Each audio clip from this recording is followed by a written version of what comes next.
दोस्तों, डेजर्ट रोज एजुकेशन के online platform पर आपका स्वागत है। देखिए, पिछली क्लास में अपन राजस्थान की चित्रकला स्टार्ट किए थे, साथ ही अपन कंप्लीट कर लिए थे मेवाड़ की चित्रकला।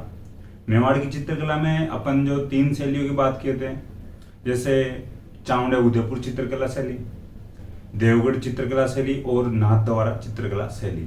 तो यानी फर्स्ट क्लास में अपन जो मेवाड़ चित्रकला को कंप्लीट कर लिया, मेवाड़ चित्रकला शैली कंप्लीट कर लिया है। आज अपन बात करते हैं मारवाड़ चित्रकला शैली। अपन कल बात किए थे स्टार्टिंग में ही कि जो अपन 4 चित्रकला शैलियां पढ़ेंगे, मेवाड़, मारवाड़, ढूंढाड़ और हाड़ौती। तो मेवाड़ तो अपन कंप्लीट कर लिया है। आज अपन बात करते हैं मारवाड़ चित्रकला शैली की।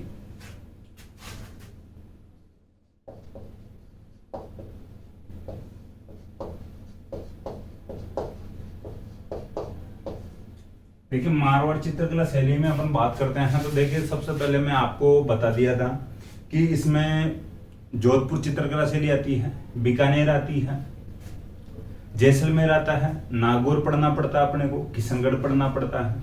ठीक है, तो इस प्रकार से अपन जो अलग अलग जो रियासतों की अपन जो चित्रकला शैलियां जो पढ़ने की कोशिश करेंगे, जो आप भी कोशिश करना सही समझने की। मैं वापस बता दूं आपको कि जो चित्रकार हैं वो इम्पोर्टेंट होते हैं, कंफ्यूज करने वाले होते हैं, व्यक्तिगत नाम होते हैं तो उनका नाम अपने को ध्यान रखना पड़ता है। तो सही तरीके से समझना, रटने वाली कोई बात नहीं है, समझ कर चलते हैं तो ठीक ठाक बैठ जाता है, वरना रटेंगे तो वापस भूल जाएंगे, फिर रटेंगे फिर भूल जाएंगे। ठीक है, बात आती है मारवाड़ चित्रकला की। तो सबसे पहले मैं मारवाड़ के संदर्भ में बात करूँ, आपसे ओवरऑल बात करना चाहूँ तो इतिहासकार हुए थे तिब्बत के, तिब्बती इतिहासकार हुए हैं तारानाथ लामा। तो तारानाथ लामा के अनुसार जो 7वीं शताब्दी में मारवाड़ में जो एक चित्रकार हुआ था, श्रृंगधर या श्री रंगधर।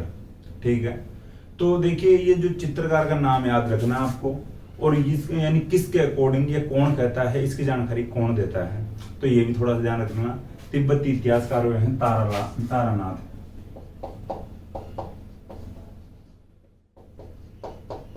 तारानाथ लामा, तिब्बती इतिहासकार हुए हैं। ये जानकारी देते हैं कि 7वीं जो शताब्दी है, 7वीं जो सदी है, इसमें मारवाड़ में एक जो चित्रकार हुआ है, इसका देखिए नाम थोड़ा इस प्रकार से ध्यान रखना।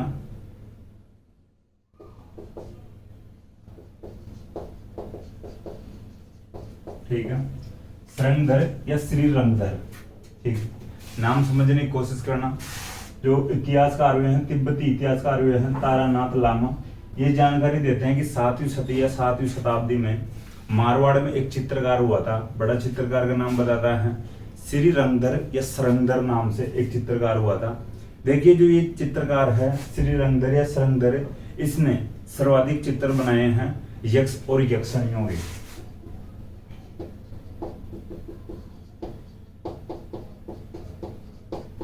यक्ष और यक्षिणियां क्या होती है, मैं ये भी थोड़ी बात बताने की कोशिश करता हूं आपको। देखिए, जो अपन वर्तमान में जो कोई पूजनीय जो लोग होते हैं, जो सम्मानीय लोग होते हैं, उनको अपन धीरे धीरे यानी पूजने लग जाते हैं। अपन जैसे संत कह सकते हैं आज के संदर्भ में, वैसे ही यक्ष और यक्षिणियां मानी गई हैं। तो इनके जो चित्र ये बनाता था श्रृंगधर या श्रीरंगधर। ठीक है, यक्ष और यक्षिणियां उस समय के संत होंगे, जो सम्मानीय लोग, जो जिनको बाद में पूजने लगे हैं संतों के रूप में, तो यक्ष और यक्षिणियां कहा गया है। ठीक है, ये ध्यान रखना थोड़ा सा। देखिए, इसके बाद में अब बात करते हैं जोधपुर चित्रकला की।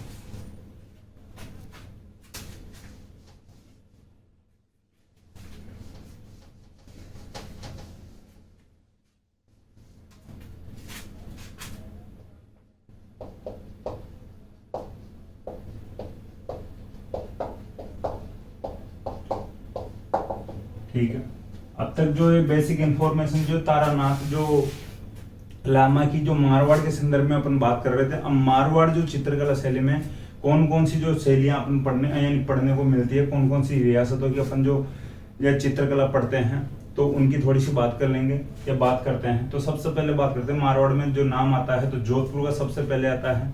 तो बात करते हैं जोधपुर चित्रकला की। जोधपुर चित्रकला की अगर बात करते हैं तो भाई शासकों के अकॉर्डिंग बात करते हैं। जैसे अपन मेवाड़ चित्रकला पढ़ रहे थे, तो उसमें यानी जो किस प्रकार से जो शासकों के यानी अकॉर्डिंग अपन पढ़ रहे थे, प्रताप, फिर अमर सिंह, फिर जगत सिंह प्रथम, ठीक है। तो फिर थोड़ा सा यानी इसी प्रकार से जब जोधपुर में भी ऐसे ही पढ़ते हैं अपन। तो मालदेव की बात आती है, तो यानी जोधपुर चित्रकला की बात करते हैं, तो सबसे पहले बात करते हैं मालदेव की। देखिए मालदेव बड़े शासक हैं जोधपुर में या मारवाड़ में।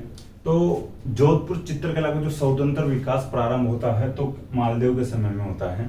तो आप नोट डाल के लिख ले कि जो जोधपुर चित्रकला का जो स्वतंत्र विकास मालदेव के समय में होता है या प्रारंभ होता है, ठीक है। फर्स्ट नोट आप डाल लिए होंगे। इसके बाद में अपन बात करते हैं और आगे कि जो चौकेलाव जो महल हैं उनके भित्ति चित्र मालदेव के समय में बनाए जाते हैं। चौकेलाव महल के भित्ति चित्र,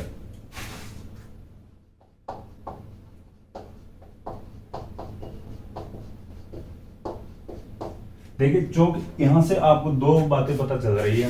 एक तो चौकेलाव महल कहां पर है, तो जोधपुर में है। और चौकेलाव महल के भित्ति चित्र किसके समय में या किसके शासनकाल में बनाए जाते हैं, मालदेव के शासनकाल में बनाए जाते हैं। भित्ति चित्र में पहले आपको बता चुका हूं, दीवारों पर की गई चित्रकारी को भित्ति चित्र कहा जाता है, ठीक है। तो ये थोड़ा सा ध्यान रखना, चौकेलाव महल के भित्ति चित्र मालदेव के समय में बनाए जाते हैं। इसके बाद में अपन बात करते हैं उत्तराध्ययन सूत्र, एक ग्रंथ है, जैन ग्रंथ है, ये थोड़ा सा ध्यान रखना। तो उत्तराध्ययन जो सूत्र,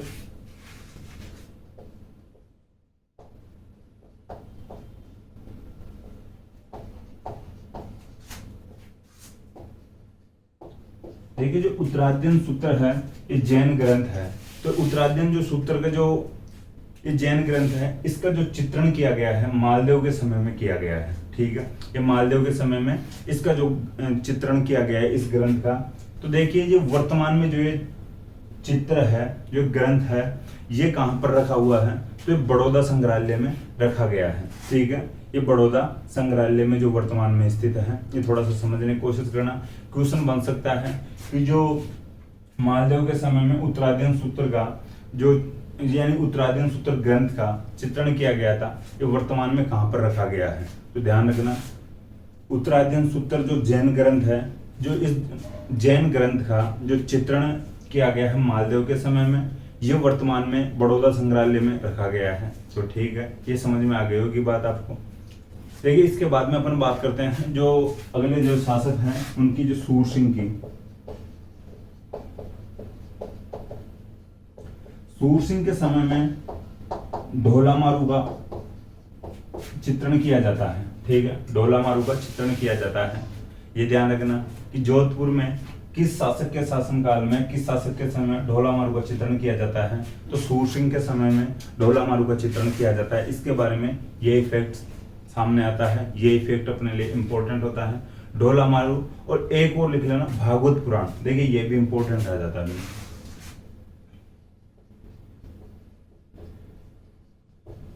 भागवत पुराण का चित्रण सूर सिंह के समय में किया जाता है। तो दो चित्रण किए जाते हैं, दो चित्र चित्रित किए जाते हैं सूर सिंह के समय में, ढोला मारू और भागवत पुराण का।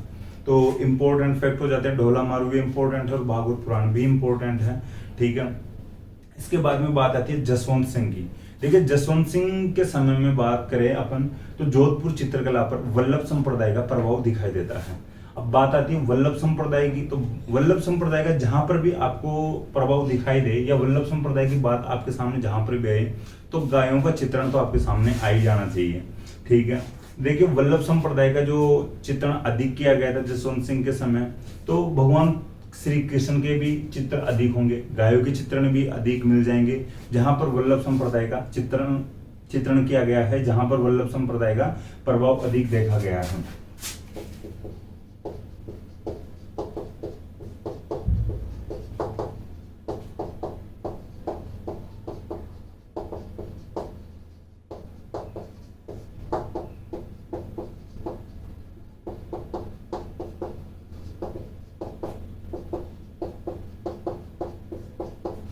ठीक है, जसवंत सिंह राजा इस समय, जसवंत सिंह के समय में जोधपुर चित्रकला पर वल्लभ संप्रदाय का प्रभाव ज्यादा दिखाई देता है। यानी वल्लभ संप्रदाय का जो प्रभाव ज्यादा दिखाई देता है, तो भगवान श्री कृष्ण जी का चित्रण ज्यादा किया जाता है, ठीक है। ये बात आपको समझ में आ गई होगी। इसके बाद में बात आती है कि इनके समय जो जसवंत सिंह के समय में इन जोधपुर चित्रकला पर मुगल प्रभाव दिखाई देता है। जसवंत सिंह के समय में देखिए वल्लभ संप्रदाय का प्रभाव भी प्रभाव भी ज्यादा दिखाई देता है और मुगल प्रभाव भी ज्यादा दिखाई देता है। तो आप लिख लेना मुगल प्रभाव भी सर्वाधिक दिखाई देता है जसवंत सिंह के शासनकाल में। अब आप कहोगे भाई कैसे दिखाई देता है मुगल प्रभाव, तो देखिए इस समय के जो चित्र मिलते हैं अपने को उन पर जो शानो शौकत दिखाई देता है, पारदर्शी कपड़े दिखाई देते हैं, महफिल का चित्र, जो महफिलें होती है, जो पार्टियां होती है, उनके जो चित्रण किए जाते हैं। तो आप लिख लेना जसवंत सिंह के समय में जो सर्वाधिक मुगल प्रभाव दिखाई देता है जोधपुर चित्रकला पर।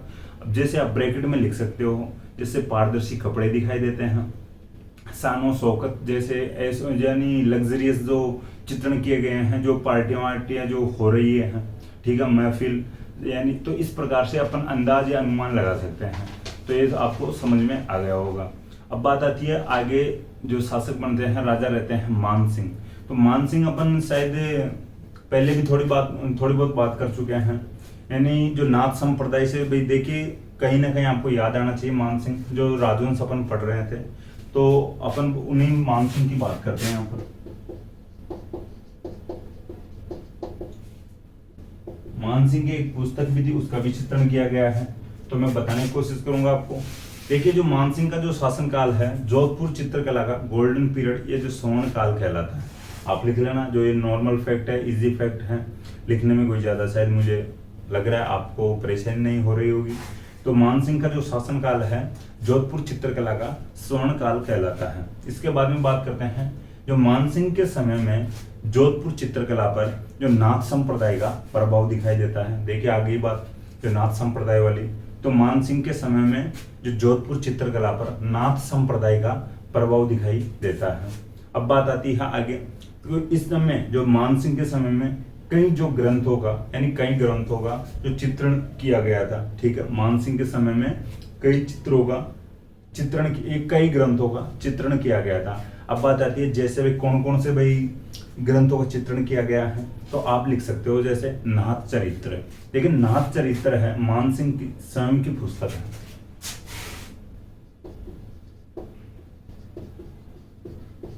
ठीक है। नाथ चरित्र जो ग्रंथ है इसके ऊपर इसका चित्रण किया गया था मान सिंह के समय में। ये नाथ चरित्र है, मान सिंह की स्वयं की पुस्तक है। इसके बाद में और लिख सकते हैं शिव पुराण लिख सकते हो, दुर्गा पुराण लिख सकते हो, पंचतंत्र का चित्रण भी किया गया है और जो सुख कारिका का चित्रण भी किया गया है, ठीक है। तो आप इंपॉर्टेंट है जो यहाँ पर अभी तो लिख सकते हो आप, जो नाथ चरित्र का चित्रण किया गया है, दुर्गा पुराण और शिव पुराण का चित्रण किया गया है। इसके बाद में बात करते हैं जो आगे राजा बने हैं तख्त सिंह, ठीक है। तो तख्त सिंह की बात कर लेते हैं आगे। देखिए आपको कमेंट बॉक्स में ऐड करना चाहिए कि 1857 की क्रांति के समय मारवाड़ या जोधपुर का राजा कौन है, ठीक है। तो कमेंट बॉक्स में आप बताओ देगा। तो अब बात करते हैं अपन तख्त सिंह की। तो तख्त सिंह के समय में देखिए जो जोधपुर चित्रकला है इस पर यूरोपीय प्रभाव सर्वाधिक दिखाई देता है, यूरोपीय प्रभाव दिखाई देता है तख्त सिंह के समय में।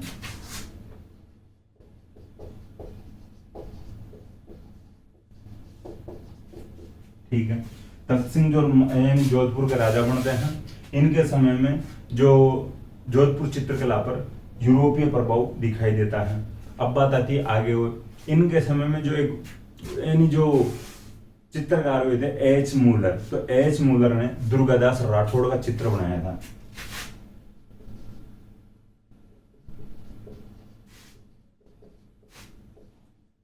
इंपॉर्टेंट फैक्ट है भाई,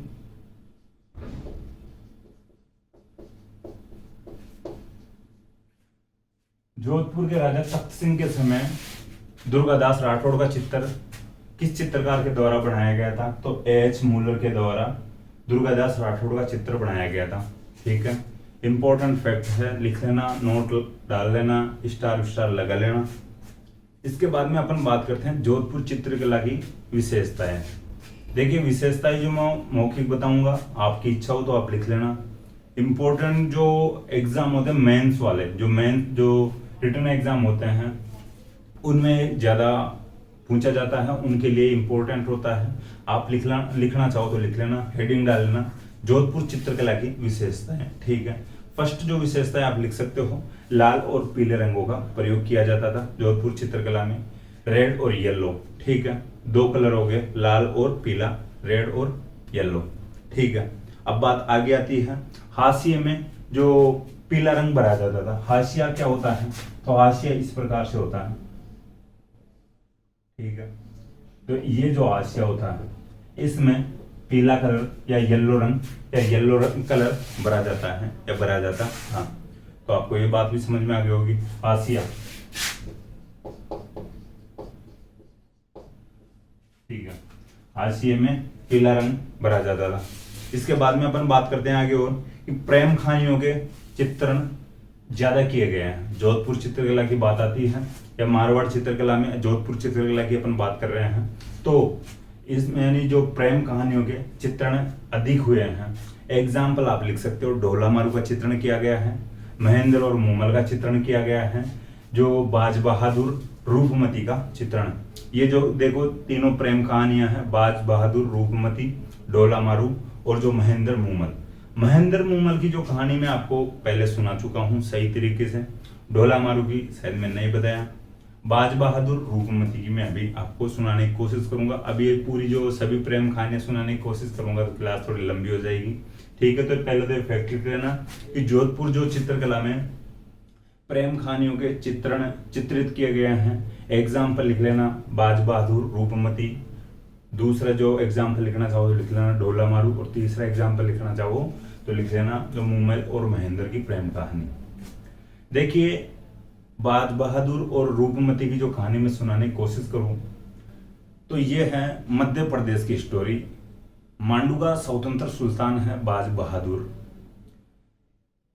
रूपमती वहां के जो मालवा के किसान की पुत्री है, अच्छी गायिका है, सुर अच्छे निकालती थी, अच्छे गाती थी। तो बाज बहादुर को धीरे धीरे पता चलता है भाई इस प्रकार से भाई अच्छी गायिका है। बाज बहादुर इसके जो सुरों पर मोहित हो जाता है, सुंदरता भी, जैसे उसका नाम था रूपमती वैसे ही उसका नाम और उसका जो सुंदरता बखान करती थी उसके नाम का। देखिए, बाज बहादुर धीरे धीरे पास आता है रूपमती के, जानने की कोशिश करता है। वह किसान की पुत्री थी तो धीरे धीरे ही हो पाएगा ऐसा। उसको धीरे धीरे अपने जो दरबार में लाता है और अंतर जातीय या अंतर धार्मिक विवाह कर लेता है बाज बहादुर। बाज बहादुर के लिए मैं बताना चाहूंगा वापस कि ये जो मालवा का या मांडू का स्वतंत्र जो सुल्तान बनता है, अंतिम स्वतंत्र सुल्तान रहता है बाज बहादुर। देखिए, अपने दरबार में ले आता है, विवाह कर लेता है, लेकिन ये गायिका भी थी, नृत्यांगना भी थी, सुंदर भी काफी थी। जैसा ही इनका नाम है वैसे ही सुंदर थी रूपमती। समकालीन इधर जो मुगल बादशाह बना हुआ है अकबर को पता चलता है इसकी सुंदरता का, इसकी गायकी का, और बाज बहादुर और रूपमती की प्रेम कहानी का। अकबर मोहित हो जाता है। अकबर संदेश भेजता है बाज बहादुर के दरबार में कि रूपमती को मुगल दरबार में भेजा जाए। बाज बहादुर क्रोधित हो जाता है और उस संदेश का रिप्लाई करता है या वापस संदेश भेजता है अकबर के दरबार में कि आपकी जो बेगम है उसको हमारे दरबार में भेज दीजिए। अकबर इस प्रकार के संदेश का, इस प्रकार के रिप्लाई का जवाब सुनकर या जवाब देखकर आग बबूला हो जाता है और अपने जो सिपह सालार आदम खान था उसको याद करता है और उसको कहते हैं कि इधर अटैक किया जाए। मांडू पर अटैक किया जाता है, बाज बहादुर को गिरफ्तार किया जाता है, मुगल दरबार में ले जाया जाता है। अकबर की सेना रूपमती को लेने पहुंचती है, लेकिन रूपमती को ये जो बात पता चलती है, रूपमती को लगता है अकबर या मुगल दरबार में जाने से अच्छा है कि मैं मेरी जीवन लीला यहीं पर समाप्त कर लूं। और ऐसा कहा जाता है, कुछ जो किंवदंतियां हैं, जो कुछ स्टोरी, जो कुछ कहानियां हैं कि रूपमती एक हीरा निगल लेती है और अपनी जीवन लीला समाप्त कर लेती है। ठीक है, ये बात जब ये इस प्रकार की बात अकबर को पता चलती है तो अकबर काफी दुखी होता है, पश्चाताप करता है, लेकिन अब कुछ हाथ भी नहीं लग सकता, अब कुछ कर भी नहीं सकता। पश्चाताप के अलावा ऐसा कुछ बचा नहीं था अकबर के पास। बाज बहादुर वापस अपनी राजधानी में आना पसंद करता है, अकबर के सामने अर्जी लगाता है, भाई मैं मेरी राजधानी में जाना चाहता हूं। अकबर उसको परमिशन देता है जाने की। बाज बहादुर आता है और रानी रूपमती की जो भी कब्र है, मकबरा है, वहां पर अपना सर पीट पीट के खुद की जीवन लीला समाप्त कर लेता है, एक प्रकार से आत्महत्या कर लेता है। अकबर को और दुख हुआ और पश्चाताप हुआ, यार मैंने ये गलत किया है। हालांकि कालांतर में या कुछ समय पश्चात उनके मकबरे भी बनाए जाते हैं, उनकी प्रेम कहानी आज भी याद की जाती है मांडू में। जो मध्य प्रदेश का मांडू वाला जो क्षेत्र है आज भी पर्यटन की दृष्टि से इंपॉर्टेंट है भाई, पर्यटक स्थल बना हुआ है। जो भी मांडू में जाता है तो जो बाज बहादुर और रूपमती की कहानी को सुने बिना नहीं आता, सुने बिना नहीं रह सकता। कहीं ना कहीं किसी न किसी प्रकार से कहानी उनको सुननी ही पड़ती है, वहां पर जाता है तो कोई भी पर्यटक। देखिए, जो बाज बहादुर और जो रूपमती की जो प्रेम कहानी है आज भी वहां पर जो मांडू के जो क्षेत्र है, मांडू का जो क्षेत्र है, प्रेम का प्रतीक के रूप में सुनाई जाती है। तो जो प्रेम कहानियां होती हैं ये काफी याद की जाती है। अब वैसे अगर अकबर अटैक नहीं करता और रूपमती इस प्रकार से आत्महत्या नहीं कर लेती और जो बाज बहादुर भी आत्महत्या नहीं कर लेता, शायद ये प्रेम कहानी याद नहीं रखी जाती। तो प्रेम कहानियां इसी प्रकार से याद रखी जाती है। इन दोनों का जो प्रेम, बाज बहादुर और जो रूपमती का प्रेम परवान चढ़ता उससे पहले समाप्त हो जाता है। हालांकि विवाह तो ये कर लेते हैं, लेकिन कोई ना कोई बीच में इस प्रकार की अड़चन पैदा करने वाला आ ही जाता है।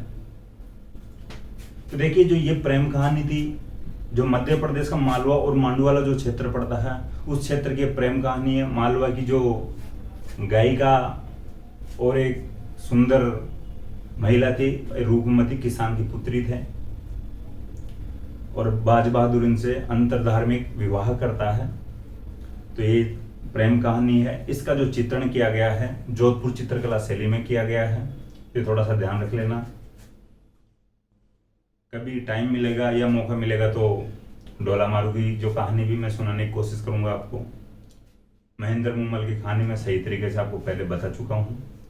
इसके बाद में और विशेषताओं की बात करते हैं जोधपुर चित्रकला शैली में।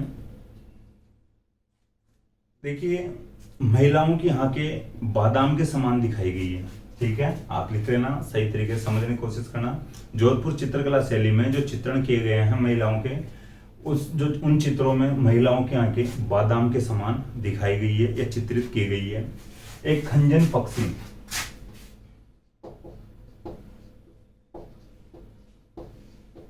खंजन पक्षी का चित्रण भी किया गया है जोधपुर चित्रकला शैली में। ठीक है, ये लिखना, जरूर लिखना, इंपॉर्टेंट है कि खंजन पक्षी का चित्रण किस चित्रकला शैली में किया गया है। तो जोधपुर चित्रकला शैली में खंजन पक्षी का चित्रण किया गया है।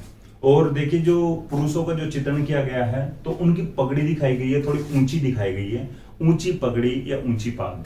ठीक है, टर्बन पगड़ी जो ऊंची दिखाई गई है जोधपुर चित्रकला शैली में। ठीक है, ये जो विशेषताएं थी। बात आती है मुख्य चित्रकारों की, तो मुख्य चित्रकारों की हेडिंग डाल लो, मैं नाम बता देता हूं आपको, तो नाम भी आप लिख लेना। अमरदास भाटी, दाना भाटी,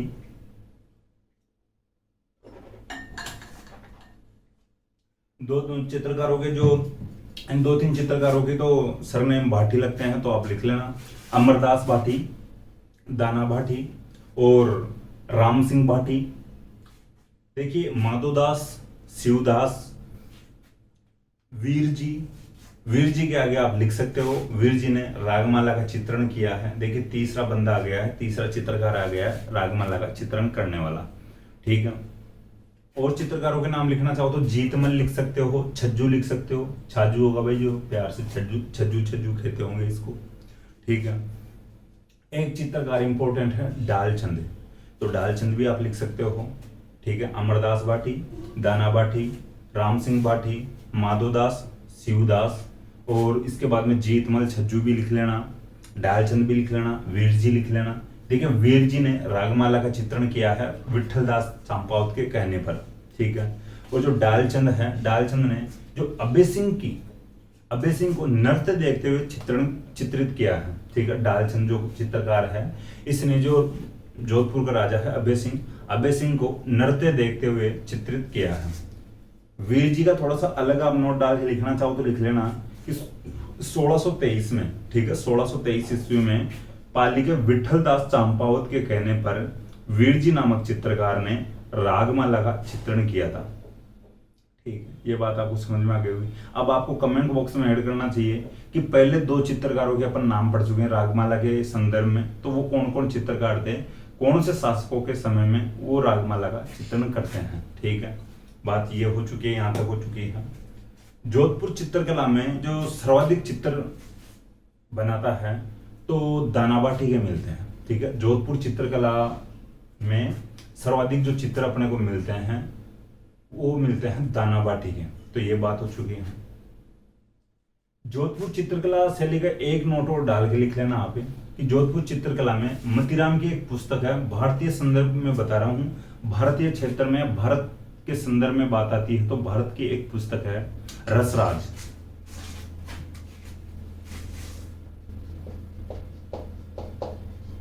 ठीक है। रसराज ये पुस्तक का नाम है, भारतीय पुस्तक है। इसके जो लेखक है मतीराम, ठीक है। मतीराम की पुस्तक है रसराज, तो मतीराम की पुस्तक है रतिराज का चित्रण जोधपुर चित्रकला में हुआ है, काफी हुआ है, बहुतायत में हुआ है, तो ये लिख लेना, आपको जैसे इच्छा हो वैसे लिख लेना, नोट डाल लेना। ये बात हो चुकी है जोधपुर चित्रकला की। अब बात करेंगे अपन बीकानेर चित्रकला की। जोधपुर चित्रकला की वापस में बताने की कोशिश करूं। जोधपुर चित्रकला मालदेव के समय से बात आती है, तो मालदेव के समय में चौकेलाऊ महल के भित्ति चित्र बनाए जाते हैं। उत्तराध्ययन सूत्र जो जैन ग्रंथ है इसका चित्रण किया जाता है, जो वर्तमान में बड़ौदा संग्रहालय में रखा हुआ है। सूरसिंह आगे शासक बन था, सूरसिंह के समय में ढोलामारू और भागवत पुराण का चित्रण किया जाता है। बात फिर किए थे जसवंत सिंह की। जसवंत सिंह के समय में जोधपुर चित्रकला पर वल्लभ संप्रदाय और मुगल प्रभाव दिखाई देता है। वल्लभ संप्रदाय की बात करते हैं तो श्री कृष्ण जी यानी भगवान श्री कृष्ण के चित्र अधिक बनते हैं। मुगल प्रभाव की बात करते हैं तो शानो शौकत, पारदर्शी कपड़े और महफिल के चित्रण ज्यादा होते हैं। तख्त सिंह राजा बना था, तख्त सिंह के समय में एच मुल्लर ने दुर्गादास राठौड़ का चित्रण किया था। देखिए मानसिंह की बात करते हैं तो मानसिंह के समय में नाथ संप्रदाय का प्रभाव ज्यादा दिखाई देता है जोधपुर चित्रकला पर। नाथ चरित्र, दुर्गा पुराण, शिव पुराण, पंचतंत्र, इनका जो चित्रण ज्यादा किया जाता है। सुखकारिका। इसके बाद में विशेषताओं की बात किए थे तो लाल और पीले रंगों की बात किए थे, प्रयोग में लिया जाता था। हाशिए में पीला रंग भरा जाता था, ठीक है। प्रेम कहानियों के चित्रण अधिक हुए हैं, जैसे ढोलामारू, महेंद्र मुमल, बाज बहादुर, रूपमती की जो प्रेम कहानियां इनके चित्रण अधिक हुए हैं। महिलाओं के चित्रों में महिलाओं की आंखों को बादाम के समान दिखाया गया है। पुरुषों के चित्रों में या चित्रण में पगड़ी ऊंची दिखाई गई है। खंजन पक्षी का चित्रण बहुतायत में हुआ है। बादलों का चित्रण अधिक हुआ है, ये मैंने शायद अभी नहीं बताया था, आप नोट कर लेना। बादलों का चित्र भी या चित्रण भी अधिक किया गया है जोधपुर चित्रकला शैली में। इसके बाद में मुख्य चित्रकारों की बात की थी तो दानाबाटी के साथ में दो और बात की थी जिनके सरनेम में भाटी लगता है। राम सिंह भाटी, अमरदास भाटी, जीतमल, छज्जू, वीर जी, डालचंद, शिवदास, माधोदास, इस प्रकार के जो चित्रकारों के अपन नाम लिए थे, नाम पढ़े थे। वीर जी 1623 में पाली के विठलदास चांपावत के कहने पर रागमाला का चित्रण करता है। वीर जी नामक जो चित्रकार जो था विठलदास चांपावत के कहने पर रागमाला का चित्रण करता है। जोधपुर चित्रकला में दानाबाटी के जो चित्र सर्वाधिक मिलते हैं। इसके बाद में अपन बात किए थे जोधपुर चित्रकला में मतीराम की पुस्तक रसराज का चित्रण बहुतायत में हुआ है, जो भारतीय पुस्तक है। ठीक है, अब बात करते हैं बीकानेर चित्रकला की।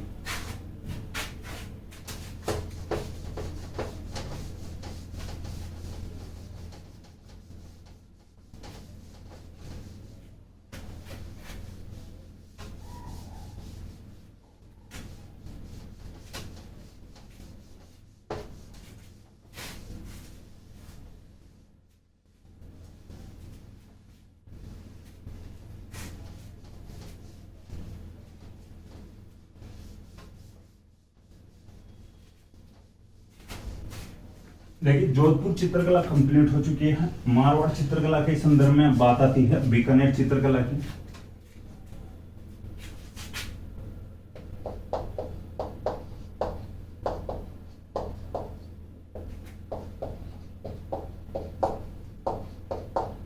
देखिए, जोधपुर, बीकानेर और किशनगढ़ बड़ी चित्रकला है। वैसे अपन फिर नागौर, जैसलमेर पढ़ेंगे, वो ज्यादा बड़ी नहीं है, ज्यादा फैक्ट नहीं है उनके।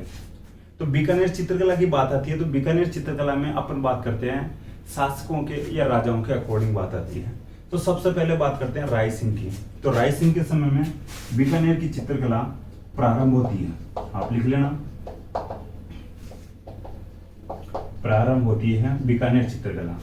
तो बीकानेर के राजा बनते हैं राय सिंह। तो राय सिंह के समय में बीकानेर की चित्रकला प्रारंभ होती है। भागवत पुराण का चित्रण अधिक हुआ है।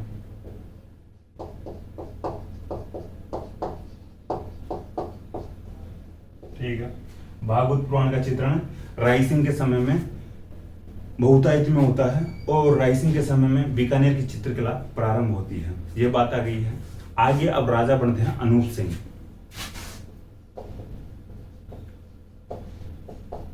अनूप सिंह के बारे में थोड़े बहुत फैक्ट ज्यादा है। ठीक है, समझने की आप भी कोशिश करना। देखिए, इंपॉर्टेंट हो जाती है बीकानेर की चित्रकला अनूप सिंह के समय में।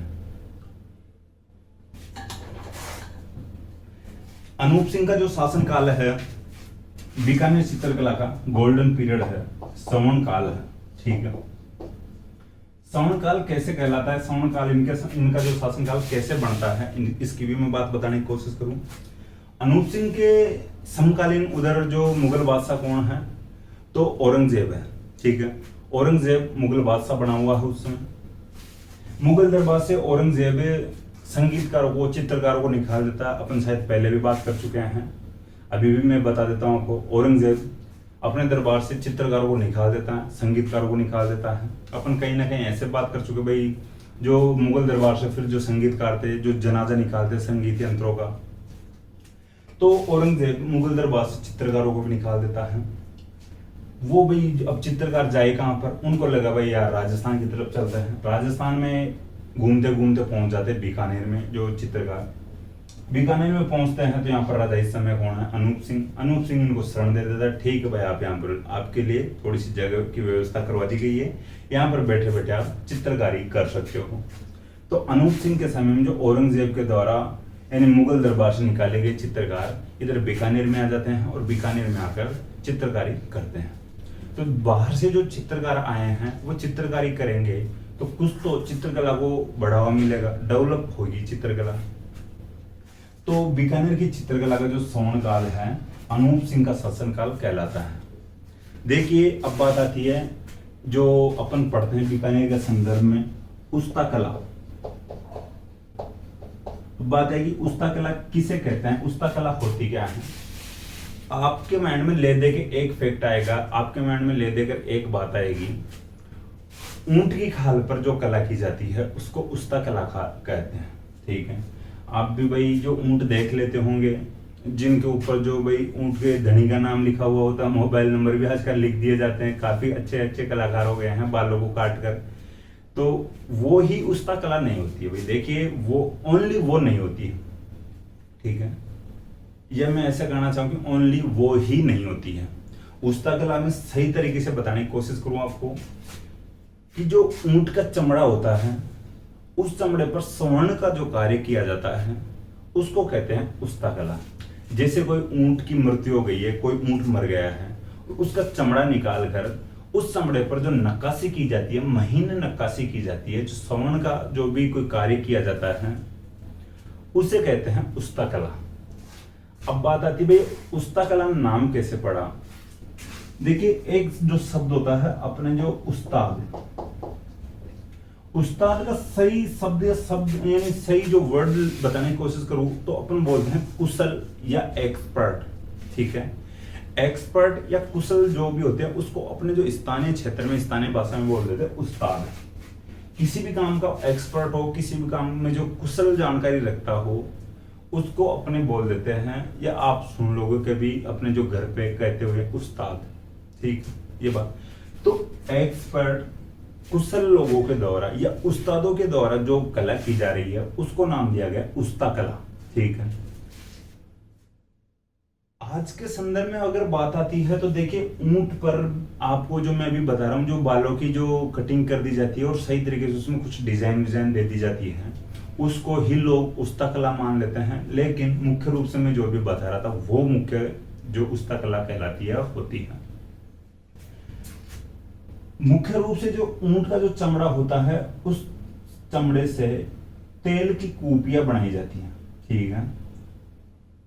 तेल की कूपियां बनाई जाती है और इस चमड़े पर किसी न किसी प्रकार से जो नक्काशी की जाती है, महीन नक्काशी, जो सोने की या किसी और धातु की भी नक्काशी हो सकती है अपनी जो फुर्सत के अकॉर्डिंग, ठीक, ये होती है अभी उस्ता कला।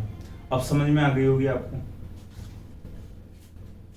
उस्ता कला की आगे और अपन बात करते हैं तो ऊंट यानी में सही तरीके से आप लिखने की कोशिश करना, एक नोट लिख लेना जो लाइन टू लाइन लिखने की कोशिश करते हो।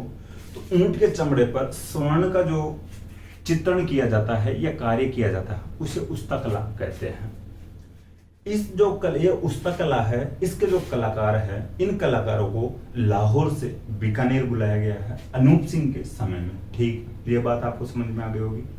उस्ता कला के कलाकारों को लाहौर से बीकानेर अनूप सिंह के समय में बुलाया गया है। बीकानेर में उस्ता कला सिखाई जाती है वर्तमान में भी, ठीक है। कैमल हाइट ट्रेनिंग सेंटर मैं लिखता हूं,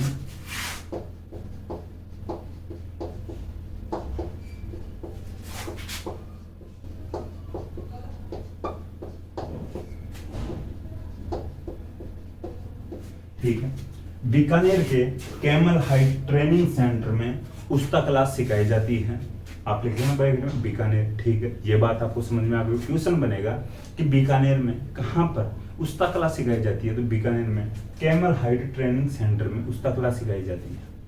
या राजस्थान में मुख्यतः उस्ता कला कहां सिखाई जाती है, तो फिर ऑप्शन में ये दे दिया जाएगा आपको, कैमल हाइट ट्रेनिंग सेंटर दे दिया जाएगा आपको। बात आती है इसके जो मुख्य कलाकार, उस्ता कला के जो मुख्य कलाकार तो हैसामुद्दीन उस्ता है, ठीक है। और यानी देखिए रुकनुद्दीन और अली रजा, देखिए मैं बताऊंगा आपको, जो हैसामुद्दीन उस्ता भी कलाकार है, लेकिन जो रुकनुद्दीन है और अली रजा है इनको मुगल दरबार से बुलाया गया है यहाँ पर, ठीक है।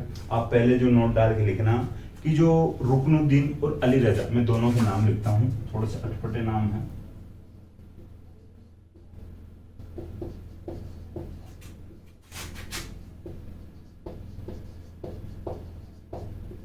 रुकनुद्दीन और अली रजा ये दो कलाकार हैं, इनको मुगल दरबार से इधर बीकानेर में बुलाया गया है। ये जो दो चित्रकार हैं इनको मुगल दरबार से यहाँ पर बुलाया जाता है। इन्होंने ये जो कला है यहाँ पर शुरू की थी या स्टार्ट की थी, प्रारंभ की थी, ये बात आपको समझ में आ गई। अब बात आती है अन्य चित्रकारों की, ठीक है। तो अन्य चित्रकारों में सबसे पहले आप लिख सकते हो हैसामुद्दीन उस्ता, इंपॉर्टेंट चित्रकार है हैसामुद्दीन उस्ता भी, और आपको शायद ले देंगे एक चित्रकार तो याद रहता ही है, हैसामुद्दीन उस्ता।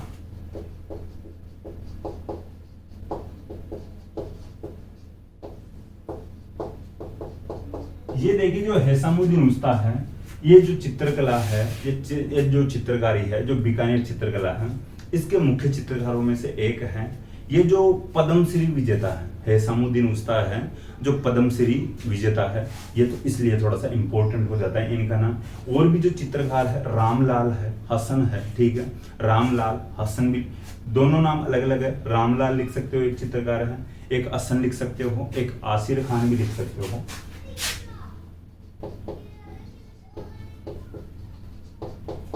ठीक है, हसन लिख लिया आपने, रामलाल लिख लिया, आसिर खान लिख लिया, मोहम्मद हनीफ भी आप एक कलाकार लिख सकते, जो चित्रकार लिख सकते हो, मोहम्मद हनीफ। ठीक है, शाहदीन आप नाम लिख सकते हो। देखिए इब्राहिम और ईसा भी लिख सकते हो, लेकिन जो अन्य इतने चित्रकार हो जाते हैं, लेकिन लिख तो लोग कैसे न कैसे दिमाग में अपने पड़े रहे और ऑप्शन में दे दे तो फिर अपने को क्लियर हो जाता है। भाई ज्यादा से ज्यादा लिखने में क्या जा रहा है, कम से कम भाई एक दो भी अगर याद रह गया तो ऑप्शन तो क्लियर कर ही सकते हो। हैसामुद्दीन उस्ताद आपको इंपॉर्टेंट तरीके से याद रखना है, अली रजा और रुकनुद्दीन आपको सही तरीके से याद रखना है। ठीक है, देखिए ये इतने जो चित्रकार है व्यक्तिगत नाम इतने याद नहीं रह सकते हैं, एक साथ नहीं रह सकते हैं, कुछ लोग कर भी लेते हैं, वो अलग बात है। और आप भी अगर याद रखो तो भाई रख सको तो रख लेना, लिख तो लो कम से कम। देखिए इसके बाद में आप बात करते हैं आगे मथेरना कला। बीकानेर के संदर्भ में अपन बात कर रहे हैं, बीकानेर चित्रकला के संदर्भ में अपन बात कर रहे हैं, तो मथेरना कला की बात करते हैं।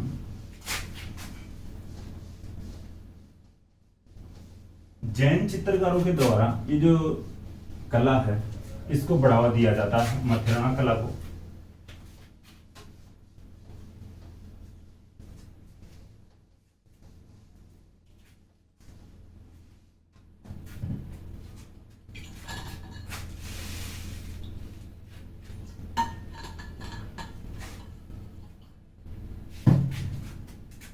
इंपॉर्टेंट चित्रकला ये भी थोड़ा सा ध्यान रखना भाई, जैन चित्रकारों के द्वारा भित्ति चित्र बनाए जाते थे। ठीक है, आप लिखना है इसके आगे, जैन चित्रकारों के द्वारा भित्ति चित्र बनाए जाते थे। जो भित्ति चित्र होते हैं ये दो प्रकार के होते हैं, एक तो होता है फ्रेस्को या अराइस और एक होता है टेम्पेरा। फ्रेस्को को अराइस भी कहते हैं और दूसरा जो प्रकार होता है टेम्पेरा। ठीक है, सही तरीके से समझने की कोशिश करना आपको। जैन चित्रकारों के द्वारा भित्ति चित्र बनाए जाते थे। ये भित्ति चित्र दो प्रकार के होते थे, क्या होते हैं, एक जो प्रकार है फ्रेस्को या अराइस, दूसरा जो प्रकार है टेम्पेरा। अब बात आती है फ्रेस्को या अराइस की बात बताता हूँ, फिर आपको टेम्पेरा भी क्लियर कर दूंगा। फ्रेस्को जो अराइस है, फ्रेस्को को ही अराइस भी कहते हैं, तो एक गीली दीवार, एक गीले प्लास्टर पर किया जाता है।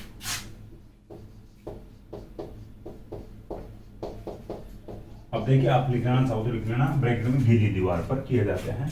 गीला प्लास्टर होगा तो गीली दीवार पर ही होगा, आप समझ सकते हो इतनी बात तो। अब देखिए आप समझ सकते हो कि अपने जो गांव में, कहीं पर भी, गांव में नहीं भाई सिटी में भी होता है, जो मकान बनाए जाते हैं। थोड़ा मैं एग्जाम्पल देने की कोशिश, यानी जो कोशिश कर रहा हूँ, समझाने की कोशिश कर रहा हूँ, शब्दों पे जाने की कोशिश मत करना। कि जो मकान बनाए जाते हैं उनमें प्लास्टर किया जाता है। ठीक है, जो बालकनी होती है मकानों की, जो दीवारें होती है, जो प्लास्टर होता है बाहर वाला, उस पर कुछ ना कुछ ऐसी जो कारीगरों के द्वारा जो चित्रकारी कर दी जाती है, कुछ ना कुछ स्पेशल लिख दिया जाता है, फलाना फलाना भवन, ये भवन, ये इस नाम से भवन, भाई नाम लिख दिया जाता है धनीकार, ये भवन, उस धनी जो जाति का नाम लिख दिया, भाई ये इस जाति का भवन, वो जो बंदे का जो गोत्र है, जो धनी का गोत्र है, उस गोत्र का जो नाम लिख दिया जाता है, ये भवन। ठीक है, तो इस प्रकार से जो वो कहीं ना कहीं अपन एग्जाम्पल ले सकते हैं, ये जो अराइस या फ्रेस्को का जो गीली दीवार पर चित्रकारी की जाती है, उस समय में जो चित्रकारी की जाती थी उसमें राजा महाराजाओं के चित्र बनाए जाते थे। आप लिख लेना, हालांकि मैं आगे नोट डलवा के लिखाऊंगा तो आप यहाँ पर भी लिख सकते हो। फ्रेस्को या अराइस में बीकानेर के राजाओं के चित्रण बनाए जाते थे, चित्र बनाए जाते थे। ठीक है, तो मैं आज के संदर्भ में बताऊं, आज तो अब राजा महाराजाओं के चित्र तो क्या ही बनाए। अब ये भी नहीं है कि अब जो अपने जो राष्ट्रपति प्रधानमंत्री के चित्र बनवा दे, ऐसा भी ठीक नहीं लगता, बनवाते भी नहीं है भाई लोग। कुछ लोग जो फैन बड़े ही फैन होते हैं वो बनवा भी देते हैं। और अब ये होता है कि भाई कोई देवी देवताओं के चित्रण बना देते हैं, कोई पशु पक्षियों के जो चित्रण बनवा देते हैं।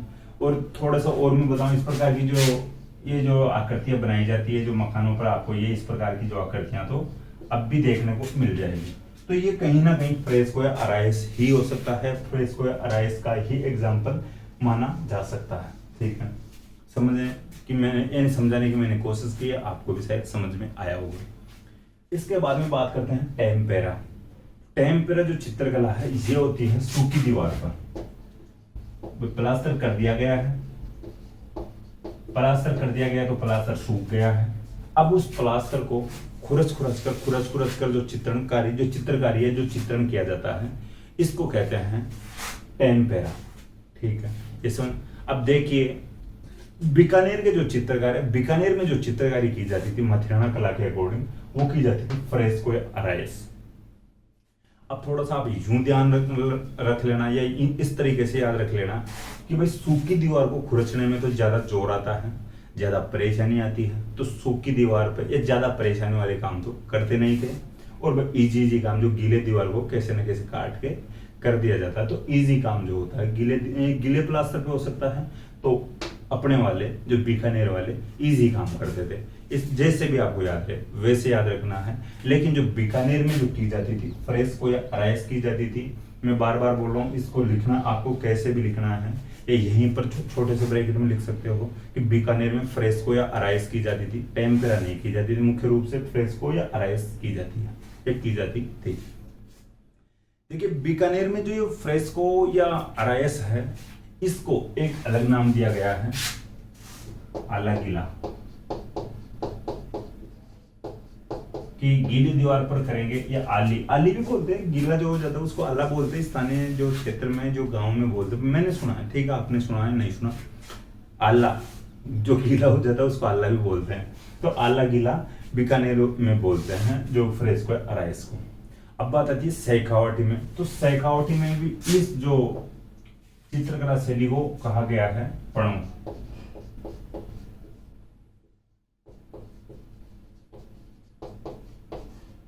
ठीक है, समझ में आ गया होगा। फ्रेस्को या अराइस को बीकानेर में आला गीला कहते हैं, फ्रेस्को या अराइस को शेखावटी में पणो कहते हैं। अब आप लिख लेना पूरा, जो लाइन टू लाइन लिखना चाहते हो या इसी प्रकार से लिखना चाहते हो। देखिए बात आती है इसके जो मुख्य चित्रकारों की, जो ये है मथिराना कला के जो मुख्य चित्रकारों की, एक तो चंदूलाल लिख सकते हो आप, एक मन्नालाल लिख सकते हो, और एक लिख सकते हो मुकुंद। चंदूलाल और मन्नालाल आप खुद लिख सकते हो, इजी नाम है, चंदूलाल और मन्नालाल, चंदू और मन्ना, मुकुंद मैंने यहाँ पे लिख दिया। ठीक है, ये जो तीन चित्रकार है मथिराना कला के। देखिए बीकानेर की जो फ्रेस्को अराइस है, इसमें मैंने आपको बता दिया, आप लिखना चाहो तो अलग से नोट डाल के जो पूरी लाइन टू लाइन में लिख सकते हो, या यहाँ पर ब्रैकेट में लिख सकते हो। इसमें बीकानेर के राजा महाराजाओं के चित्रण या चित्र बनाए जाते थे। ठीक है, ये बात समझ में आ गई, ये मथिराना कला भी कंप्लीट हो गई है। इसके बाद में बीकानेर चित्रकला की अपन बात करते हैं विशेषताओं की, तो विशेषताएं मैं मौखिक बताऊंगा, आप लिख लेना। तो बीकानेर चित्रकला की अपन विशेषताओं की बात करते हैं, तो बीकानेर चित्रकला पर मुगल प्रभाव दिखाई देता है, पंजाबी प्रभाव दिखाई देता है, और दक्षिण चित्रकला का प्रभाव भी दिखाई देता है। एक साथ लिखना, जो बीकानेर चित्रकला पर मुगल, पंजाबी और दक्षिण चित्रकला का प्रभाव दिखाई देता है। अब मैं बताऊं कैसे, कि जो मुगल आप समझ सकते हो, भाई मुगलों का राज हुआ था, मुगल इधर आक्रमण करते थे, अधिकार कर लिया करते थे। तो मुगल शासन काल के दौरान, जो मुगल काल के दौरान भाई जो चित्रकला बन रही है, तो मैंने आपको बताया भाई औरंगजेब के निकालने पर चित्रकार इधर आ जाते हैं, तो कहीं ना कहीं गुण तो थोड़ी ना भूल सकते हैं, वहां से निकल कर आए हैं तो गुण थोड़ी ना भूल सकते हैं। तो आप समझने की कोशिश करना, मुगल प्रभाव तो इस प्रकार से दिखाई देता है। पंजाब की बात आती है, तो पंजाब देखिए मैं कहीं ना कहीं इस प्रकार से लिखवाया हूँ आपको, जो बताया हुआ हूँ अपन बात कर चुके हैं। पंजाब का कोई राजा बीकानेर की जो सीमा से बाहर जाकर इन्हें लड़ाई करके आता है। ठीक है, तो देखिए बीकानेर उस समय पंजाब से लगता हुआ था भाई, पंजाब की बीकानेर की जो सीमाएं कहीं ना कहीं पंजाब से लगती थी, या थोड़ी बहुत ही दूरी थी इनके बीच में। ठीक है, तो पंजाब के पास में होने के कारण पंजाबी प्रभाव भी दिखाई देता है। दक्षिण चित्रकला की बात आती है, तो देखिए अपन पहले बात कर चुके हैं राजवंश जब पढ़ रहे थे तब, कि बीकानेर के जो राजाओं का जो मुगल काल के दौरान, जो मुगलों के अधीनता में दक्षिण में आना जाना रहता था। ठीक है, तो भाई दक्षिण में आते जाते रहते थे, तो फिर भाई दक्षिण की भी तो कुछ ना कुछ जो चीजों को, कुछ व्यवस्था को एक्सेप्ट करते थे, और फिर यहाँ कर उनको इम्प्लीमेंट करवाते थे। भाई मैंने वहां पर दक्षिण भारत में देखा, ये जो बात देखी, ये व्यवस्था देखी, आप भी यहाँ पर अपनाइए। तो इस प्रकार से जो ये बातें हैं, इस प्रकार से प्रभाव दिखाई देता है। तो मुगल प्रभाव दिखाई देता है, पंजाबी प्रभाव दिखाई देता है, पंजाबी शैली का, और जो दक्षिण शैली का प्रभाव भी दिखाई देता है। इसके बाद में बात आती है पहाड़ों का चित्रण अधिक किया गया है। वैसे अपन बात कर लेते हैं, जो दुर्ग वगैरह पढ़ते हैं, तब जो बीकानेर का जो जूनागढ़ किला है वो समतल धरती पर है, पहाड़ पर बना हुआ नहीं है। लेकिन यहाँ पर चित्रकला की बात आती है तो थोड़ा ध्यान रखना, कंफ्यूज मत होना कि जो बीकानेर चित्रकला है, इस चित्रकला में पहाड़ों का चित्रण भी किया गया है। इसके बाद में बात करते हैं, और जो रेत के टीलों का चित्रण किया गया। हाँ, रेत के टीले आपको मिल सकते हैं, ठीक है। रेत के टीलों का चित्रण किया गया है बीकानेर चित्रकला शैली में। इसके बाद में बात आती है फूल पत्तियों का चित्रण अधिक किया गया है। भाई चित्र बनाएंगे तो फूल पत्ती तो बना ही देंगे लोग, जो चित्रकार है, ठीक है। तो फूल पत्तियों का चित्रण अधिक किया गया है। इसके बाद में बात करते हैं, महिलाओं को पतली दिखाया गया, जीरो फिगर दिखाया गया है। महिलाओं को चित्रण किया गया है, उनमें महिलाओं को पतली दिखाया गया है। आप पतली लिखना भाई, जीरो फिगर वगैरह जो ये मत लिख लेना, ठीक है। मैं बता रहा हूँ भाई, जीरो फिगर दिखाया गया है, तो आप तो लिखना सीधी सी लाइन कि महिलाओं को पतली दिखाया गया है, पतली चित्रित किया गया है। इसके बाद में बात कर रहे हैं अपन मुस्लिम चित्रकारों के द्वारा। ये इंपॉर्टेंट विशेषता हो सकती है कि जो सांप्रदायिक सद्भावना वाली बात आ सकती है कि मुस्लिम चित्रकारों के द्वारा हिंदू देवी देवताओं के चित्र चित्रित किए गए हैं, ठीक है। अब देखिए मैं थोड़ी सी फिर बात बताने की कोशिश करूं कि राजा हिंदू है, इस समय यहाँ पर जो राजा हिंदू है, और फिर इनके जो दरबार में जो चित्रकार है मुस्लिम है, औरंगजेब के दरबार से इधर आ रहे हैं। और भी जो चित्रकार हो सकते हैं, जो मुस्लिम चित्र अपन पहले से पढ़ते आ रहे हैं, भाई काफी मुस्लिम चित्रकारों का नाम पढ़े हैं। तो चित्रकार तो मुस्लिम है, लेकिन राजा यहाँ पर हिंदू है। तो हिंदू राजा जैसे कहेंगे, जैसी सरकार होगी वैसा ही कहना मानना पड़ेगा। तो जाहिर सी बात है हिंदू देवी देवताओं के चित्र बनाएंगे। इसके बाद में बात आती है बीकानेर और शेखावटी की बात आती है। तो बीकानेर और शेखावटी के जो चित्रकार हैं, अपने जो चित्रों के साथ साथ अपना नाम भी लिखते हैं, ठीक है। बीकानेर और शेखावटी के जो चित्रकार हैं, जो अपने जो चित्र बनाते हैं, खुद चित्र बनाते हैं, उन चित्रों के साथ में कोने में या कहीं पर भी अपना नाम और जो दिनांक भी लिखते हैं। अब मैं सही बात या थोड़ी सी मजाक लेवल में बात बताने की कोशिश करूँ, आप देखिए कोई बसों पे जो कोई भी बड़ी जो कलर किया हुआ होता है, जैसे पानी के टैंकर होते हैं, उनके नाम देखना, पेंटर ये, पेंटर फलाना, पेंटर ये, तो ये भी लिख देते होंगे भाई जो चित्र, पेंटर चंदूलाल, पेंटर मन्नालाल, ठीक है, पेंटर मुकुंद, पेंटर हैसामुद्दीन उस्ता। तो देखिए ये थोड़ी सी मजाक की बात है, लेकिन इसी प्रकार से भाई जो अब भी वर्तमान में जो लिखते हैं, जो अपने प्रचार के लिए लिखते हैं, तो भाई ये भी लिखने, ये पहले बीकानेर वाले जो शेखावटी वाले और बीकानेर वाले लिखते होंगे, फिर औरों ने भी लिखना शुरू कर दिया होगा, शायद ये आज लिखते हैं तो यहीं से सीखे होंगे, ठीक है। तो ये बात है। तो बीकानेर और शेखावटी वाले जो चित्रकार थे, ये अपने चित्रों के साथ अपना नाम और दिनांक भी लिखते थे। अब बात आती है रंगों की। यहाँ पर कौन कौन से रंग प्रयोग में लिए जाते थे? तो बैंगनी रंग प्रयोग में लिया जाता था, ठीक है, बैंगनी रंग प्रयोग में लिया जाता था। ग्रे रंग प्रयोग में लिया जाता था, जिसे आप स्लेटी रंग भी बोल सकते हो, ठीक है। बैंगनी और ग्रे रंग और बादामी रंगों का बैंगनी, बादामी और बैंगनी, ग्रे जिसे स्लेटी बोलते हैं, और बादामी रंगों का प्रयोग हुआ करता था, प्रयोग किया जाता था। ये बात हो चुकी है बीकानेर चित्रकला की। अब बात करते हैं किशनगढ़ चित्रकला की। किशनगढ़ चित्रकला अपने आप में इंपॉर्टेंट चित्रकला है, ट्यूशन जरूर बन जाता है कहीं कहीं भाई, लगभग एग्जाम्स में किशनगढ़ चित्रकला से एक ट्यूशन बन जाता है, ठीक है। बनी ठनी तो आप सब लोगों के मुंह पर ही होगी भाई।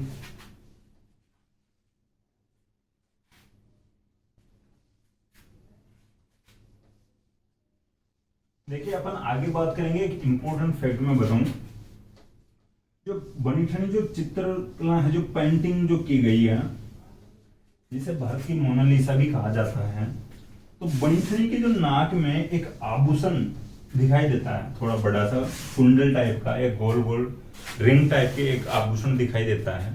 उस आभूषण को बेसरी कहा गया है। इंपॉर्टेंट फैक्ट है, पूछ लेते हैं उसके बारे में, तो ये थोड़ा सा ध्यान रख लेना। हालांकि अभी मैं लिखवाता हूँ, बात करते हैं आगे।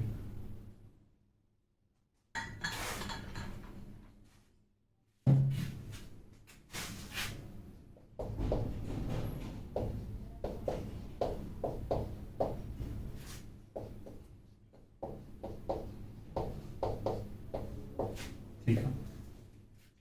किशनगढ़ चित्रकला की बात करते हैं अपन। देखिए थोड़ी सी किशनगढ़ के बारे में बात कर लेते हैं। 1609 की बात है। 1609 ईस्वी में किशन सिंह के द्वारा जहांगीर के समय, भाई इस समय देखिए जहांगीर के समय क्या, मारवाड़ में राजा है मोटा राजा उदय सिंह। तो मारवाड़ के जो मोटा राजा उदय सिंह के समय में किशन सिंह के द्वारा 1609 में किशनगढ़ की स्थापना की जाती है। इस समय मुगल बादशाह है जहांगीर। ठीक है, तो ये थोड़ा सा अदर फैक्ट है, ये ध्यान रखना, अदर जानकारी, अदर इन्फॉर्मेशन है। तो साइड में ब्रैकेट बना के लिख सकते हो, बॉक्स बना के लिख सकते हो कि 1609 ईस्वी में मोटा राजा उदय सिंह मारवाड़ का राजा है। मोटा राजा उदय सिंह के समय में किशन सिंह के द्वारा किशनगढ़ की स्थापना की जाती है। इस समय मुगल बादशाह जहांगीर है। ठीक है, अब बात आती है चित्रकला की। तो चित्रकला की बात करते हैं तो सावंत सिंह की बात करते हैं स्टार्टिंग में। ठीक है, सावंत सिंह की बात करते हैं तो सावंत सिंह, इनका जो समय था, इनका जो टाइम पीरियड है, तो ये किशनगढ़ चित्रकला का स्वर्ण काल है, गोल्डन पीरियड है। ठीक है, किशनगढ़ चित्रकला का जो टाइम पीरियड है, जो किशनगढ़ चित्रकला का गोल्डन पीरियड है, स्वर्ण काल है, सावंत सिंह का समय है। देखिए जो सावंत सिंह है, इन्होंने भगवान श्री कृष्ण, ठीक है, जो भगवान श्री कृष्ण का काफी प्रभाव था इनके ऊपर। ठीक है, भगवान श्री कृष्ण का काफी प्रभाव था, तो इन्होंने एक पुस्तक लिखी, नागर समुच्चय।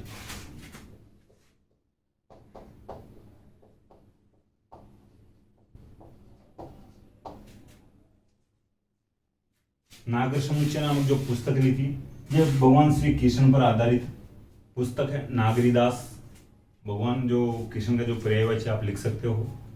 ठीक है, वल्लभ संप्रदाय का काफी प्रभाव था इनके ऊपर, तो ये खुद का नाम भी बदल लेते हैं। ठीक है, वल्लभ संप्रदाय का इनके ऊपर प्रभाव था, तो ये खुद का नाम बदलकर नागरीदास कर लेते हैं। ठीक है, जो सावंत सिंह अपना नाम बदलकर नागरीदास कर लेते हैं। क्यों कर लेते हैं? तो इनके ऊपर वल्लभ संप्रदाय का काफी प्रभाव था, बहुत ज्यादा प्रभाव था। इस वल्लभ संप्रदाय से ये बहुत ज्यादा प्रभावित है। पुस्तक लिखते हैं एक तो नागर समुच्चय, भगवान श्री कृष्ण पर जो पुस्तक रहती है, भगवान श्री कृष्ण पर आधारित पुस्तक रहती है नागर समुच्चय। खुद का नाम बदलकर नागरीदास कर लेते हैं। इसके बाद में बात करते हैं कि इनके समय में राधा कृष्ण के जो चित्र अधिक बनाए जाते हैं।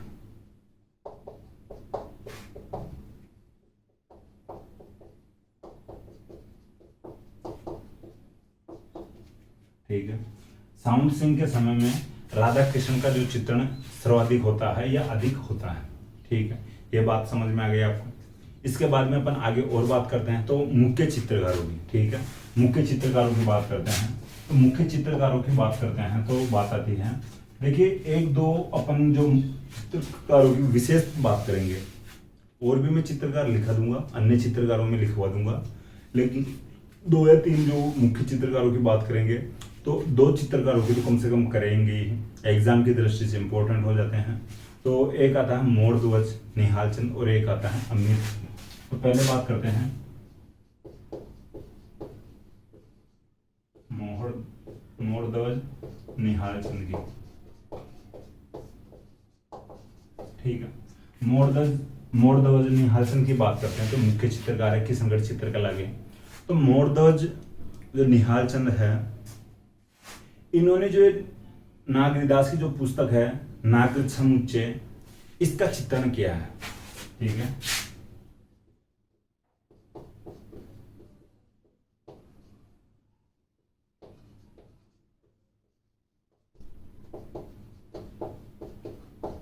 नागर समुच्चय जो नागरीदास की जो पुस्तक है, या सावंत सिंह की पुस्तक कह सकते हैं अपन।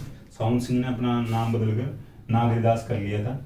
इनकी जो पुस्तक है नागर समुच्चय, भगवान श्री कृष्ण पर आधारित पुस्तक है।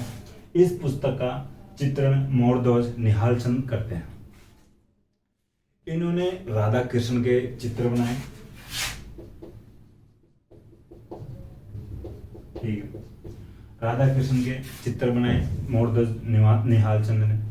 इसके बाद में आगे और बात करते हैं जो नागरीदास की जो, देखिए अब ये कहते हैं जो मोरध्वज निहाल चंद, भाई कृष्ण जी के तो, भगवान कृष्ण के तो मैं काफी चित्र बना लिए हैं, लेकिन राधा को किस प्रकार से चित्रित करूं, राधा को किस प्रकार से कैसे चित्रित करूं, किसके रूप में चित्रित करूं, किसका चित्रण करूं, ये कहते हैं। साउंड सिंह की एक प्रेमिका थी, रसिक बिहारी।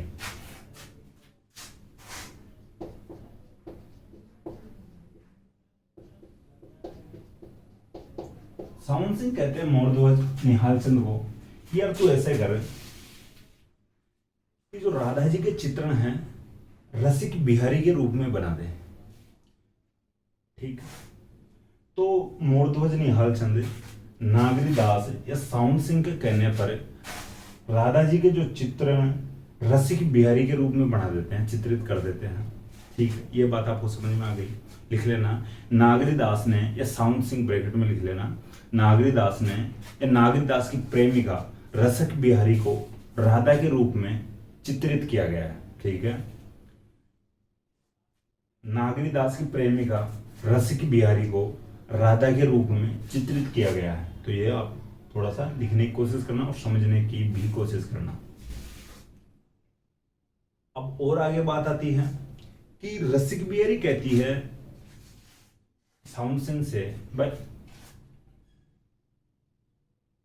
राधा जी का चित्रण मेरे ऊपर बनाया गया है या मेरे को राधा जी के रूप में चित्रित किया गया है, मेरा भी तो कोई होना चाहिए, मेरा भी तो कोई चित्र होना चाहिए। तो रसिक बिहारी थोड़ी भाई नाराजी जाहिर करते हैं इनके पास। तो फिर रसिक बिहारी का व्यक्तिगत चित्र भी मोरध्वज निहाल चंद बनाता है। ठीक है, रसिक बिहारी का व्यक्तिगत चित्र, ठीक है, रसिक बिहारी का व्यक्तिगत चित्रण भी मोरध्वज निहाल चंद बनाता है। जो व्यक्तिगत चित्रण है इसको कहा गया है बनीठनी। इंपॉर्टेंट फैक्ट है, समझने की कोशिश करना। मोरध्वज निहाल चंद साउंड सिंह के दरबार में मुख्य चित्रकार है किशनगढ़ चित्रकला का। नागरी दास के द्वारा लिखी हुई पुस्तक नागर समुच्चय का चित्रण करता है। राधा और कृष्ण जी के सर्वाधिक चित्र बनाता है। नागरी दास की प्रेमिका रसिक बिहारी को राधा जी के रूप में चित्रित करता है। रसिक बिहारी का व्यक्तिगत चित्र भी मोरध्वज निहाल चंद बनाता है।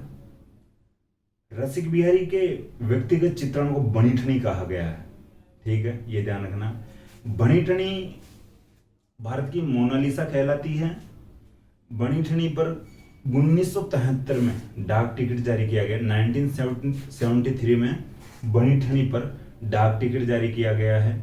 बनीठनी को भारत की मोनालिसा कहा जाता है। देखिए, लियोनार्डो द विंची की पेंटिंग है मोनालिसा। मेरे पास तो ऐसा जो जुगाड़ है नहीं कि मैं आपको फोटो दिखा दूं, लेकिन आप मोनालिसा की पेंटिंग सर्च कर सकते हो गूगल पर। मोनालिसा की पेंटिंग और बनीठनी की जो पेंटिंग में तुलना करवाई जाए, सुंदरता और जो आभूषण और एक पेंटिंग, अच्छी चित्रकारी जो की गई है वो की गई है बनीठनी पर। देखिए, मोनालिसा जो पेंटिंग है, लियोनार्डो द विंची की जो पेंटिंग है, उसमें थोड़ी सी मुस्कान दिखती है, वो थोड़ी सी मुस्कुरा रही है। तो उसको इस प्रकार से तवज्जो दी गई, भाई ऐसा प्रतीत होता है ये मुस्कुरा क्यों रही है, इस प्रकार से मंद मंद मुस्कुरा क्यों रही है। तो लियोनार्डो द विंची की जो पेंटिंग है मोनालिसा, बनीठनी जो है चित्रकारी जो पेंटिंग है, इसको भारत की मोनालिसा कहा गया है। ठीक है, ये बात आपको समझ में आ गई होगी। इसके बाद में बात आती है एरिक डिक्सन। तो एरिक डिक्सन ने कहा है भारत की मोनालिसा बनीठनी को। तो ये भी आप नोट कर लेना कि जो भारत की मोनालिसा बनीठनी को कहता है कोई, तो एरिक डिक्सन नामक जो विद्वान कहता है। ठीक है, एरिक डिक्सन बनीठनी को भारत की मोनालिसा कहता है। लियोनार्डो द विंची की पेंटिंग है मोनालिसा। इसके बाद में बात आती है एक और जो चित्रकार की मैं बता रहा था, अमीर चंद की।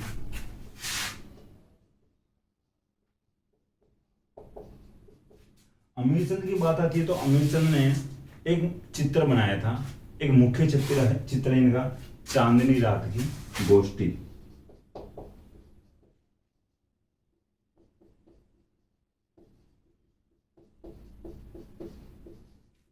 ठीक है, अमीर चंद का एक मुख्य चित्र है चांदनी रात की गोष्ठी। देखिए ये समझने की बात करना, जो बड़ी ठनी है, जो किशनगढ़ वाली जो पेंटिंग है, मोरध्वज निहाल चंद की जो पेंटिंग है, इंपॉर्टेंट पेंटिंग है, कहीं ना कहीं कैसे भी घुमा फिरा के क्वेश्चन पूछा जा सकता है। देखिए इसके जो चित्रकार है वो भी ये दो, अमीर चंद और जो मोरध्वज निहाल चंद तो इम्पोर्टेंट है ही, और भी मैं आपको नाम बता देता हूँ, आप लिखना चाहो तो लिख लेना। एक नाम है, थोड़ा सा अजीब सा नाम है, लालड़ी दास। ये तो मैं लिख देता हूं, आप लिख लेना। अन्य चित्रकारों में लालड़ी दास है, ठीक है। इसके बाद में नानक राम है, सीताराम जी है, सूरध्वज है, ठीक है, सूर लगा के आगे ध्वज लगा देना। इसके बाद में बात आती है सवाई राम है, ठीक है, सवाई राम, मूलराज है। और भी चित्रकारों के नाम लिखना चाहो तो लिख लेना, एक दो चित्रकार आप खुद भी लिख सकते हो, कहीं पर देख के आपको अगर दिखाई दे कहीं पर तो कमेंट बॉक्स में भी ऐड कर सकते हो, वरना मैं और बता दूंगा। एक जो चित्रकार है रामनाथ है, ठीक है। मदन सिंह भी एक चित्रकार है जो किशनगढ़ चित्रकला से ली गए। तो ये बात हुई है, एक नोट डाल के लिख लेना। वापस मैं चित्रकारों का नाम बोलूं, लालड़ी दास तो ये लिखा हुआ है, जो फिर बताया था मैं, नानक राम है, सीताराम है, सूरध्वज है, स्वाई राम है, रामनाथ है, ठीक है, मूलराज है, मदन सिंह है, और लालड़ी दास। तो मैं वापस बताना चाह रहा हूँ कि ये थोड़ा सा अजीब सा नाम है, तो लिख लेना। एक नोट डाल के और लिख लेना आप, फैयाज अली और एरिक डिक्सन।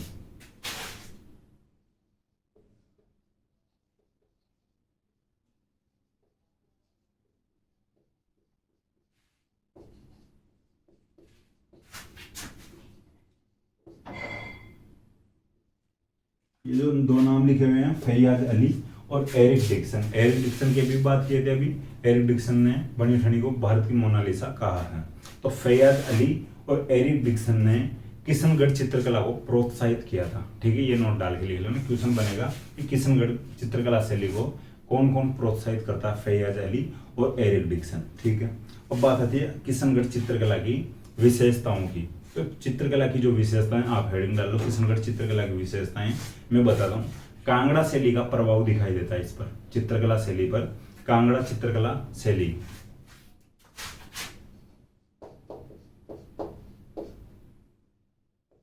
कांगड़ा चित्रकला शैली का प्रभाव किशनगढ़ चित्रकला शैली पर दिखाई देता है। कांगड़ा चित्रकला शैली क्या है? हिमाचल प्रदेश की शैली है, ठीक है। हिमाचल प्रदेश की चित्रकला शैली है, हिमाचल प्रदेश की शैली है। तो हिमाचल प्रदेश की शैली जो कांगड़ा चित्रकला शैली कहलाती है, तो इसका प्रभाव किशनगढ़ चित्रकला शैली पर दिखाई देता है। इसके बाद में और विशेषताओं की बात करते हैं, तो नारी सौंदर्य का चित्रण हुआ है। जाहिर सी बात है, नारी सौंदर्य का चित्रण हुआ है कि बनी ठनी जैसी पेंटिंग बनाई जाती है उसको भारत की मोनालिसा कहा जाता है। तो नारी सौंदर्य तो दिखाया गया है, तभी मोनालिसा कहा गया है, ठीक है। महिलाओं की नाक का आभूषण इंपॉर्टेंट है भाई। महिलाओं की नाक का आभूषण जो बेसरी, महिलाओं की नाक का आभूषण जो बेसरी है, इसका जो चित्रण किया गया है, ठीक है। बेसरी है ये, ठीक है, छोटी री है। थोड़ा सा समझने की कोशिश करना, समझ में नहीं आ रहा हो वापस।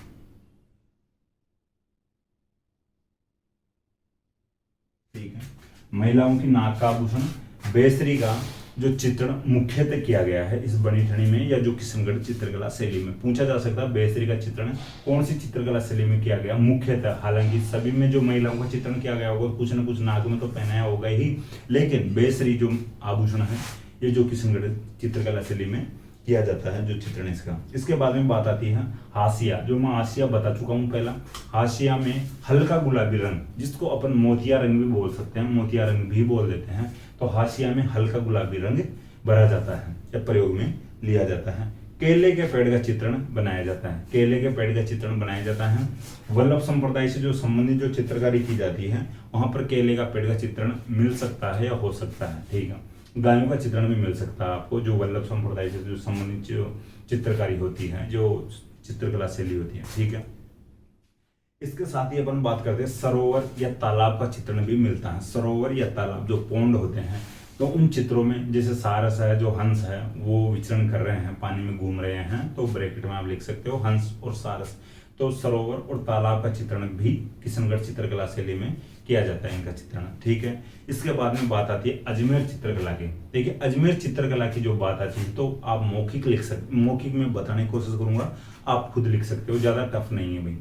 देखिए जो अजमेर चित्रकला शैली, आप हेडिंग डाल लो, हिंदू मुस्लिम और ईसाई तीनों प्रभाव दिखाई देते हैं। हिंदू मुस्लिम और ईसाई एकमात्र चित्रकला है अब तक अपन पढ़ते आए हैं उनमें से कि जिन पर जो तीन तीन जो शैलियों का प्रभाव दिखाई देता है, हिंदू मुस्लिम और ईसाई। हिंदू मुस्लिम का अपन पढ़ते आए हैं, लेकिन ईसाई भी अपने यहां पर पढ़ रहे हैं।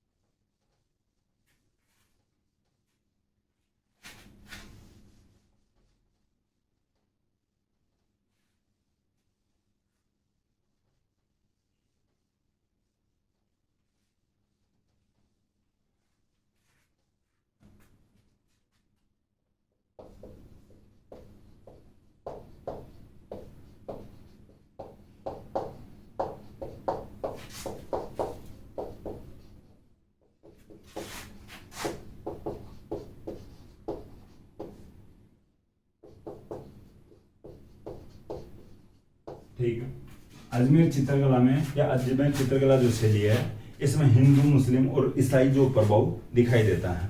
जो यहाँ की देखिए थोड़ा सा अलग फैक्ट बताने की कोशिश करूंगा, जो कि जो शहर की चित्रकला है, ठीक है, जो शहर की चित्रकला है इसमें राजसी वैभव दिखाई देता है। अजमेर जो शहर की जो चित्रकला है यहाँ पर राजसी वैभव दिखाई देता है। जो गांवों की जो चित्रकला है, ठीक है, गांवों की, देखिए यहां पर अपन पढ़ेंगे शहर की, गांवों की और जो ठिकानों की। तो गांवों की जो चित्रकला है यहाँ पर लोक संस्कृति दिखाई देती है, और जो ठिकानों की जो संस्कृति है यहाँ पर राजपूत जो संस्कृति दिखाई देती है।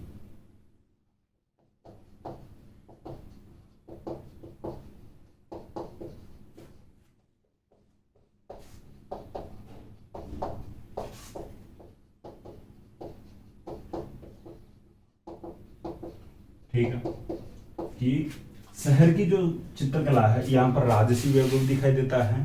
जो गांव की चित्रकला है यहाँ पर लोक संस्कृति का प्रभाव दिखाई देता है। ठिकानों की जो चित्रकला है यहाँ पर राजपूत संस्कृति दिखाई देती है। ये बात आपको समझ में आ गया। अपन 4 फैक्ट देखे हैं, एक तो हिंदू मुस्लिम और ईसाई जो प्रभाव दिखाई देता है, और 3 फैक्ट ये हैं शहर, गांव और ठिकानों की चित्रकला पर कैसे जो प्रभाव दिखाई देते हैं। इसके बाद में यहाँ के जो चित्रकार है उनकी बात बता देता हूँ, चित्रकारों के नाम बता देता हूँ, आप लिख लेना। एक नाम है चांद, चंद्रमा वाला चांद, ठीक है, चांद चित्रकार है। तैयब, ठीक है, तैयब नाम लिख लेना, तैयब ये चित्रकार का नाम है। इसके बाद में बात आती है राम सिंह भाटी, तो राम सिंह भाटी चित्रकार का नाम लिख लेना। इसके बाद में बात आती है जालजी, ठीक है, जालजी, जालसाजी करता होगा भाई इसलिए इसका नाम रख दिया जालजी। इसके बाद में बात आती है नारायण भाटी, तो नारायण भाटी का नाम लिख लेना। इसके बाद में बात आती है राम की, तो राम नाम लिख लेना, ठीक है। इसके बाद में बात आती है माधव जी, तो माधव जी आप नाम लिख लेना चित्रकारों में। एक उसना लिख लेना, ठीक है, ये उसना चित्रकार है तो ये भी लिख लेना आप। एक अल्लाह बख्श लिख लेना, ठीक है, अल्लाह बख्श, अल्लाह ने बख्श दिया होगा उसको शायद, अल्लाह बख्श इसका नाम लिख लेना। और एक चित्रकार का, ठीक है, एक नाम लिख लेना साहिबा, साहिबा महिला चित्रकार है अजमेर में, ठीक, साहिबा महिला चित्रकार है, अजमेर की थे, ठीक है। तो ये चित्रकारों के नाम बता दिया।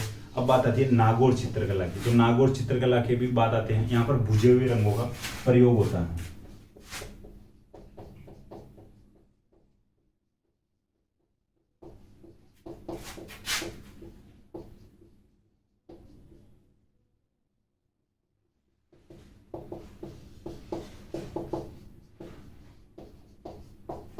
ठीक है, नागौर चित्रकला की अपन बात कर रहे हैं, तो नागौर चित्रकला में बुझे हुए रंगों का प्रयोग हुआ है, प्रयोग किया गया है।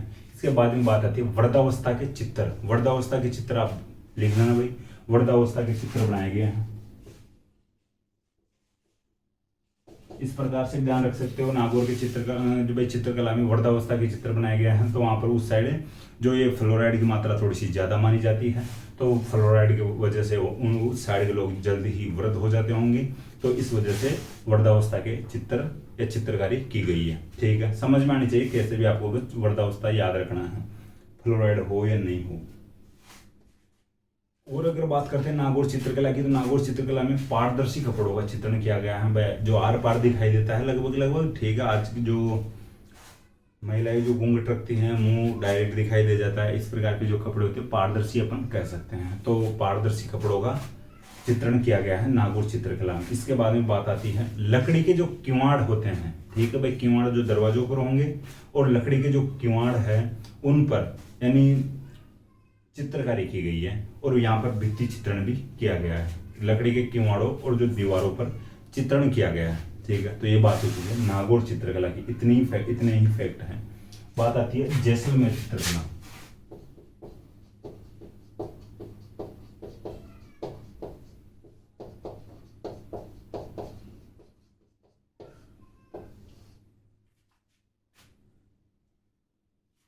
देखिए, जैसलमेर चित्रकला की अपन बात करते हैं, तो जैसलमेर की जो चित्रकला है, तो इसको संरक्षण जो प्राप्त होता है, जो इसका जो प्रोटेक्शन जो करते हैं, जो सही तरीके से जो चित्रकारी करते हैं, जो इसको प्रोत्साहन करते हैं, प्रोत्साहित करते हैं, उसकी थोड़ी सी बात करते हैं। तो हर्षराज, अखेराज और मूलराज जो शासक थे, इनके समय में इस जो चित्रकला को संरक्षण मिलता है। हर्षराज, अखेराज और मूलराज, इनके समय में संरक्षण मिलता है, प्रोटेक्शन मिलता है। ठीक है, ये बात लिख लेना आप। ये जो एक फैक्ट है, हालांकि जैसलमेर की ज्यादा फैक्ट नहीं है। और मैं बताऊं, जो मूमल का चित्रण किया गया है, ठीक है, जाहिर सी बात है, अपन बात कर चुके हैं थोड़ी बहुत पहले। मूमल और महेंद्र की तो पूरी कहानी सुना दिया मैं आपको। मूमल का चित्रण अधिक किया गया है। मूमल लोद्रोवा की राजकुमारी थी, तो लोद्रोवा की जो राजकुमारी मूमल है, प्रेम कहानी रही थी, यानी काफी प्रसिद्ध प्रेम कहानी है मूमल और महेंद्र की। तो लोद्रोवा की राजकुमारी है मूमल, तो मूमल का चित्रण अधिक हुआ जैसलमेर चित्रकला में। इसके बाद में बात आती है इंपॉर्टेंट जो फैक्ट है, नोट यानी स्टार लगा के लिख लेना। तो जैसलमेर चित्रकला है, इस पर अन्य किसी शैली का प्रभाव दिखाई नहीं देता है। ठीक है, जैसलमेर चित्रकला पर अन्य किसी शैली का प्रभाव दिखाई नहीं देता है। तो ये बात हो चुकी है जैसलमेर चित्रकला की। जैसलमेर चित्रकला के साथ साथ ही जो मारवाड़ चित्रकला कंप्लीट हो चुकी है।